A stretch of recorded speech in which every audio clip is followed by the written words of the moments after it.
오늘 제 설교의 제목이 오늘이 내 인생의 마지막 날이라면 나는 무엇을 해야 할까? 라고 하는 질문입니다. 여러분, 만약에 오늘이 나의 마지막 날이라면 무엇을 하시겠습니까? 저는 오늘 요해서를 통해서 우리의 마지막 날에 우리가 무엇을 해야 할지에 대해서 한번 생각해 보기를 원합니다. 우리는 오늘 사순절 첫 번째 주일 예배로 드립니다. 교회는 절기에 따라서 예배와 특별한 모임을 갖습니다. 교회의 절기 중에 사순절은 특별히 우리를 구원하시기 위해서 십자가 위에서 죽으신 그리스도 예수의 고난을 기억하는 그런 계절입니다. 제가 서울에 머물 때 지구촌 곳곳에서 카니발이 벌어지고 있는 소식을 TV의 해외 톡페이를 통해서 보게 되었습니다. 우리 말로는 사육제로 번역된 이 말의 뜻은 라틴어의 카르네라고 하는 말은 고기라고 하는 뜻입니다. 그리고 발레, 그만두다, 떠나다. 이 두 단어가 합동되어서 만든 단어가 카니발입니다. 그래서 고기를 떠나다, 고기를 그만두다, 그런 의미입니다. 카니발의 기원은 기독교 초기에 로마인들을 기독교로 개화시키기 위해서 로마인들이 지내던 농사절기에 지냈던 이교적인 제전이었습니다. 카니발은 사순절이 시작되기 일주일 전에 시작되고 일주일 뒤에 마치게 됩니다. 사순절이 시작되면 예수님께서 광야에서 40일 동안 금식한 것을 생각하면서 지내야 하는 이 풍습 때문에 그 전에 마음껏 고기를 즐기고 먹는 그런 행사입니다. 얼마나 광란적이고 음탕한 그런 축제인지 가면으로 얼굴을 가리고 화장을 짙게 하여서 자신의 모습을 노출시키지 않습니다. 예수 그리스도께서 인류를 구원하시기 위해서 이 땅에 오셔서 당하신 고난을 생각하면서 지내는 일주일을 이렇게 음탕하고 마음껏 놀고 먹는 행사로 지낸다면 과연 사순절이 시작되었을 때 그 사순절 기간 동안 지속적인 경건의 생활을 감당할 수 있겠습니까? 제 생각으로는 좀 더 깊이 있는 말씀을 묵상함으로 경건에 이르도록 사순절을 준비하는 기간으로 지내야 하지 않을까 그런 생각이 듭니다. 저는 2014년 사순절 기간 동안에 40개의 신앙적인 질문을 통해서 말씀을 묵상하려고 합니다. 사순절은 이미 지난 수요일서부터 시작되었습니다. 사순절은 주일을 제외한 부활 주일 전까지 40일 동안입니다. 이 40일 동안 40개의 신앙적 질문들의 주제를 저는 사망에서 생명으로 From Death to Life로 정했습니다. 교재를 만들어서 나눠드렸는데 사순절 기간 동안 교재를 꼭 지참하셔서 함께 동참해 주시기 바랍니다. 오늘 제가 설교드리는 이 두 분도 오늘 교재 안에 다 준비가 되었습니다. 여러분 다 가지고 나오셨나요? 사순절 기간 동안에 여러분 손에 교재를 꼭 지참하시고 말씀을 함께 묵상하는 그런 계절이 되었으면 좋겠습니다. 오늘은 40개의 질문 가운데서 5번째로 오늘 내 생애의 마지막 날이면 나는 무엇을 해야 할 것인가에 대한 말씀을 함께 나누고자 합니다. 우리는 마지막 날이라고 한다면 가장 먼저 생각나는 것이 심판의 날을 기억하게 됩니다. 우리가 믿는 하나님은 사랑의 하나님에도 불구하고 말입니다. 사랑의 하나님을 믿는 우리들이 왜 마지막 날이라고 한다면 심판이 먼저 떠오를까요? 그 이유는 아마도 성경의 여러 부분에서 세상의 종말이 오면 하나님의 뜻대로 살지 못했던 사람들을 어떻게 심판하는지를 가르치고 있기 때문일 것입니다. 뿐만 아니라 늘 우리가 신앙생활하지만은 늘 부족함을 느끼고 있기 때문은 아니겠습니까? 그러나 예수님께서 복음서에서 가르치고 계시는 종말에 대한 핵심은 너희들이 종말의 소문을 듣는다 할지라도 무서워하거나 두려워하지 말라는 것입니다. 종말의 때라고 할 때에 종말이라는 것에 중심을 두면은 사랑의 하나님 대신에 심판의 하나님을 연상하기가 더 쉽게 됩니다. 반면에 하나님은 사랑이시라는 사실에 중점을 둔 신앙인들에게 종말은, 마지막 날은 하나님의 뜻대로 살아간 성도들이 체험하게 될 기쁨과 희망의 날이 될 것입니다. 그러므로 오늘 이 시간이 나의 인생의 마지막 날이라고 할 때 이 마지막 날을 기쁨과 즐거움으로 지낼 수 있는 사람들은 그동안 철저하게 하나님의 뜻대로 살았던 사람들이 맞이한 아름다운 날이 될 것입니다. 그러므로 오늘 우리에게 주어진 신앙적인 질문, 오늘이 내 생의 마지막 날이라면 나는 과연 무엇을 할 것인가에 대해서 이 날이 나에게 다가오는 무서움과 두려움 대신에 기쁨과 희망의 축제의 날로 삼기 위해서 우리들이 먼저 해야 할 일들이 무엇인지를 말씀을 통해서 한번 살펴보도록 하겠습니다. 오늘 우리가 함께 교독한 구약의 요엘서의 주제는 여호와의 날입니다. 당시 이스라엘 백성들은 이 여호와의 날에 메시아가 임하기를 고대하고 있었습니다. 그런데 선지자 요엘은 이처럼 여호와의 날을 바라고 있는 사람들에게 폭탄 선언을 합니다. 회개하지 않은 사람들에게 이 날은 절망과 저주의 날이 된다는 것입니다. 그러므로 마지막 날에 우리가 두려워하거나 무서워하지 않기 위해서 먼저 우리들이 해야 할 일은 회개입니다. 회개는 하나님께로 돌아가는 것입니다. 그러면 하나님께로 돌아간다는 의미는 무엇입니까? 회개의 방법에 대해서 오늘 본문의 10절의 말씀이 이렇게 증거합니다. 여호와의 말씀에 너희는 이제라도 금식하며 울며 애통하고 마음을 다하여 내게로 돌아오라 하셨나니. 자, 여기서 볼 수 있듯이 회개는 여호와의 말씀이 중심이 되어야 합니다. 하나님께서 우리에게 회개의 방법을 말씀하시는 것입니다. 그것은 첫째로 금식이며 울며 애통하고 마음을 다하라는 것입니다. 그러므로 회개는 말이나 형식으로 그치는 것이 아니라 자신의 잘못에 대한 반성으로 금식하고 또 지은 죄에 대해서 참회와 눈물과 애통해하는 마음의 표현인 것입니다. 이런 회개의 마음이 하나님께로 전달될 때에 하나님께서는 우리에게 어떻게 응하시는가 13절 말씀에서 이렇게 우리에게 증거하고 있습니다. 너희는 옷을 찢지 말고 마음을 찢고 너희 하나님 여호와께로 돌아올지어다. 그는 은혜로우시며 자비로우시며 노하기를 더디하시며 인애가 크시사 뜻을 돌이켜 재앙을 내리지 아니하시나니. 자, 저와 여러분들이 마음을 찢고 하나님 앞에 진정한 마음으로 회개할 때 하나님께서는 저와 여러분들에게 어떻게 다가오시는가? 은혜롭게 자비롭게 노하기를 더디하시며 인애가 크시사 재앙을 내리지 아니하시겠다고 우리에게 약속해주고 있는 것입니다.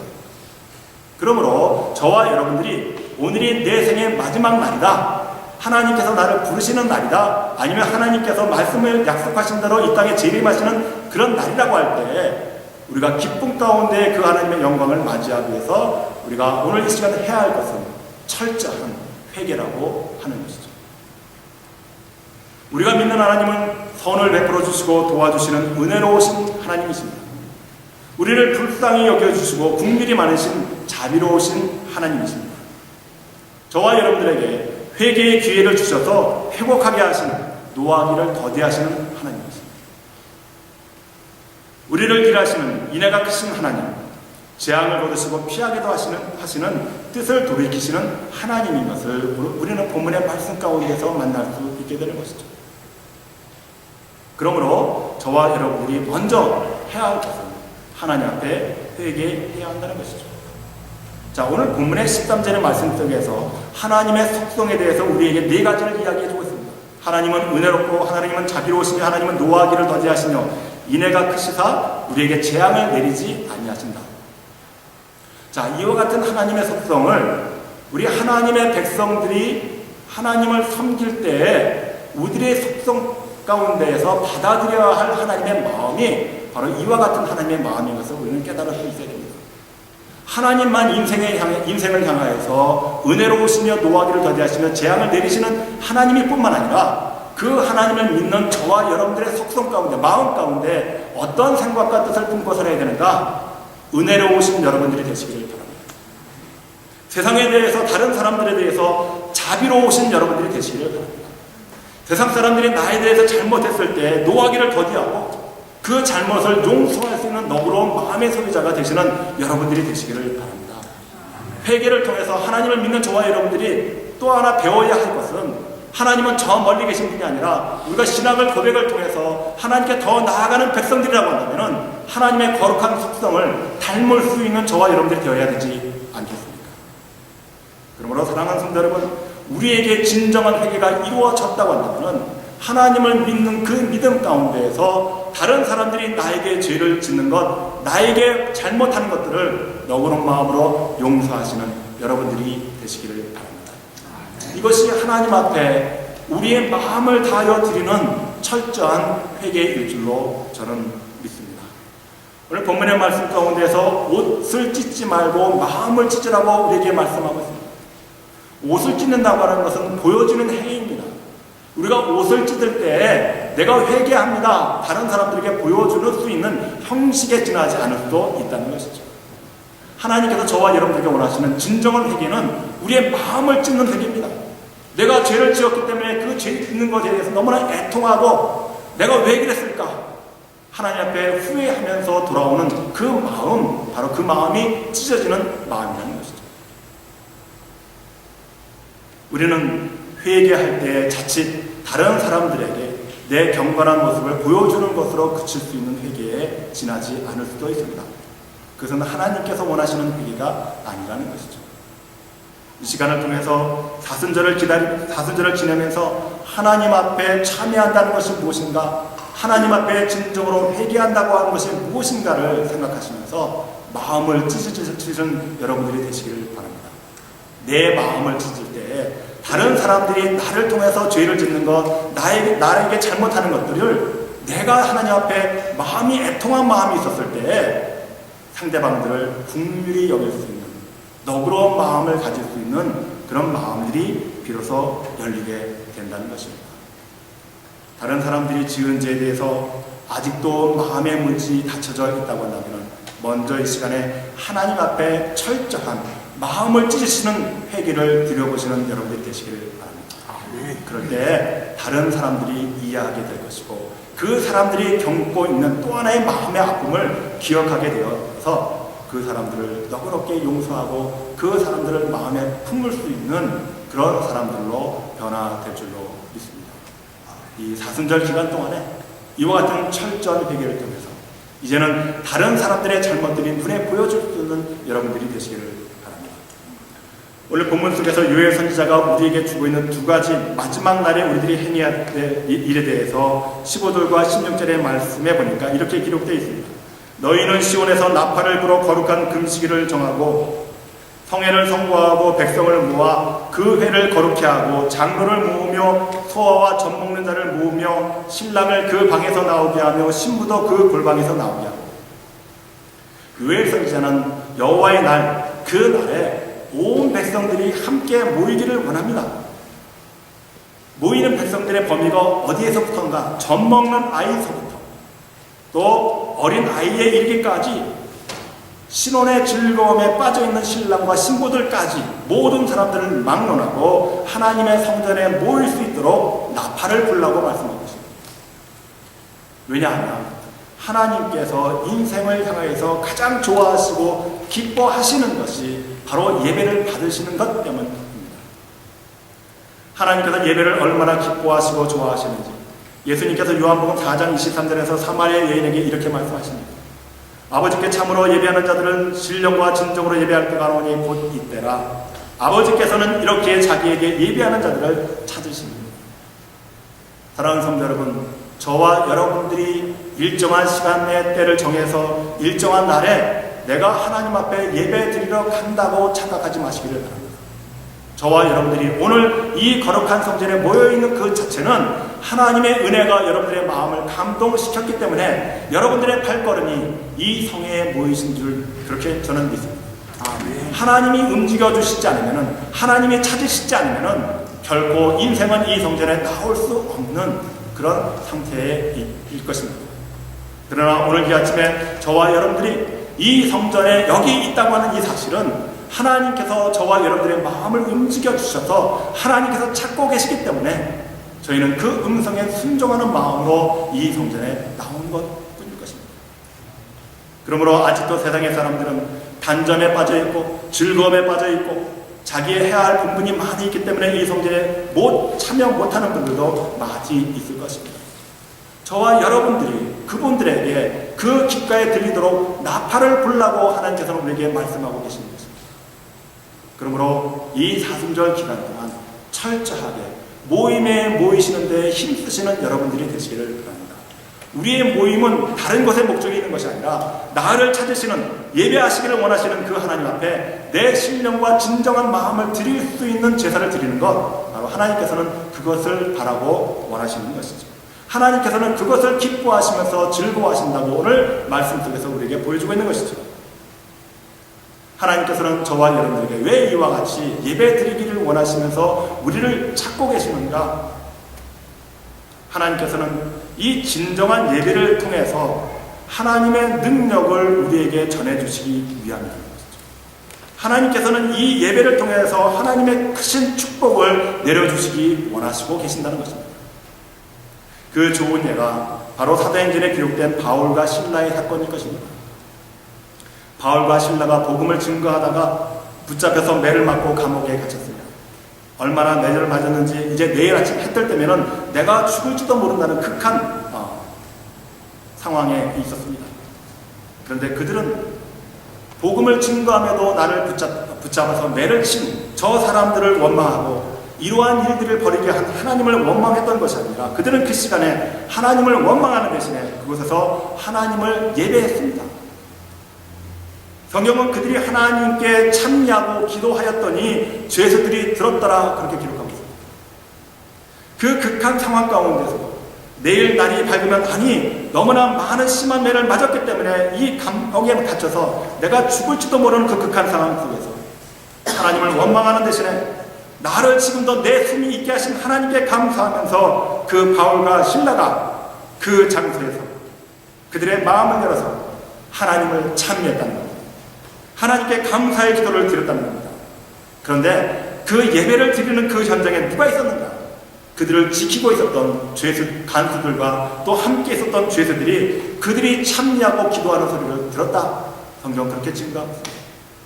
사랑하는 성도 여러분, 여러분들이 하나님 앞에 신령과 진정을 드릴 때 하나님께서 원하시는 것은 여러분들을 찾으시는 이유는 더 많은 사람들을 여러분들이 예배하는 그 모습을 보게 하시고 사람들에게 예배는 이런 것이다 증거하시기 위해서 하나님은 예배하는 자들을 찾으시고 예배하는 자들은 단순히 신령과 진정으로 하나님 앞에 예배를 드릴 때 그 영향력이 예배를 드리지 않는 세상 사람들에게 증거되는 것, 바로 이 능력을 하나님께서 우리에게 증거하시기 위해서 저와 여러분들을 찾으신다는 것입니다. 이와 같이 예배는 하늘문을 여는 것입니다. 오늘 우리가 예배할 때 바울과 실라가 경험한 동일한 하나님께서 우리에게도 그 능력이 임하게 되실 줄로 믿습니다. 그러므로 저와 여러분들의 인생의 마지막 날에 우리는 예배하는 자리에 있으시기를 주 이름으로 축복합니다. 마지막으로 요엘 선지자가 마지막 날에 우리가 행해야 할 일에 대해서 17절 말씀에서 이렇게 증거하고 있습니다. 우리 17절 말씀을 다 같이 큰 소리로 읽겠습니다. 시작. 여호와께 순종스러운 제사장들은 낭실과 반 사이에 모시며 이르기를 여호와여 주의 백성을 긍휼히 여기소서 주의 기업으로 용되게 하여 열국들로 그들을 가난하지 못하게 하옵소서. 어찌하여 일반 그리고 그들의 하나님이 어디 있느냐 말하게 하겠나이까 할지어다. 자, 요엘 선지자가 제사장과 백성들에게 원하는 것이 뭡니까? 하나님께 기도하라는 것입니다. 그러므로 우리는 만약에 우리 생애 오늘이 마지막 날이라고 한다면 우리는 서로 함께 이 성전에 모여서 주의 백성들이 연합하여 하나님께 기도해야 한다는 것입니다. 예수님께서 마태복음 18장 19절에서 진실로 다시 너에게 이르노니 너희 중에 두 사람이 땅에서 합심하여 무엇이든지 구하면 하늘에 계신 내 아버지께서 저희를 위하여 이루게 하시리라 분명하게 약속하고 계십니다. 그래서 사도 바울은 데살로니가 교회 성도들에게 쉬지 말라 기도하라고 권면합니다. 쉬지 말라고 기도한다는 것은 무슨 의미입니까? 데살로니가 성도들은 그들이 받아들인 복음 안에 머물고 그 복음의 풍성함을 누리기 위해서 기도에 전념해야 한다는 뜻입니다. 또한 초신자들이 박해를 이겨내고 예수 그리스도를 영접하기 이전에 타락했던 모든 그 타락의 죄인된 생활로 다시 돌아가지 않기 위해서 날마다 기도해야 한다는 것입니다. 또한 주님께서 다시 오실 줄 믿고 그 날을 소망하면서 날마다 승리하기 위해서 기도해야 한다는 것입니다. 그러므로 저와 여러분들도 쉬지 말고 기도해야 합니다. 기도는 믿음을 지키게 하고 기도는 말씀대로 살게 하고 기도는 날마다 승리하게 하고 기도는 거룩한 삶을 살게 하기 때문입니다. 아멘. 그러므로 사랑하는 성도 여러분, 오늘이 내 생의 마지막 날이라고 한다면 우리는 오늘 기도할 수 있는 여러분들이 되시길 바랍니다. 17세기의 네덜란드의 철학자 스피노자가 그랬다고 하죠. 내일 지구가 멸망할지라도 오늘 나는 한 그루의 사과나무를 심는다. 그러나 구약의 선지자 요엘 선지자는 하나님의 백성들이 그 마지막 날에 해야 할 일에 대해서 우리에게 이렇게 증거하고 있지 않습니까? 마지막 날에 하나님의 백성들에게 권면하는 우리들이 그 마지막 날에 행해야 할 첫 번째 일은 회개하여 하나님께 돌아오라는 것입니다. 두 번째는 성회에 모이기를 힘써 하나님께 예배드리라는 것입니다. 세 번째는 제사장과 백성들은 다 함께 모여서 기도하라는 것입니다. 사순절이 시작되었습니다. 이 사순절 기간 동안 저와 여러분들이 오늘의 이 마지막 날이라는 심정으로 하나님 앞에 나와 철저한 참회의 회개가 있으시기를 바랍니다. 그리고 우리의 모임에 힘쓰기를 바라고 함께 모여 기도하는 일에 전념하는 저와 여러분들이 되시기를 바랍니다. 그래서 우리를 향하신 거룩하신 하나님의 뜻을 온전히 이루어 드릴 수 있는 복된 여러분들 되시기를 주의 이름으로 축복합니다. 기도하시기 바랍니다.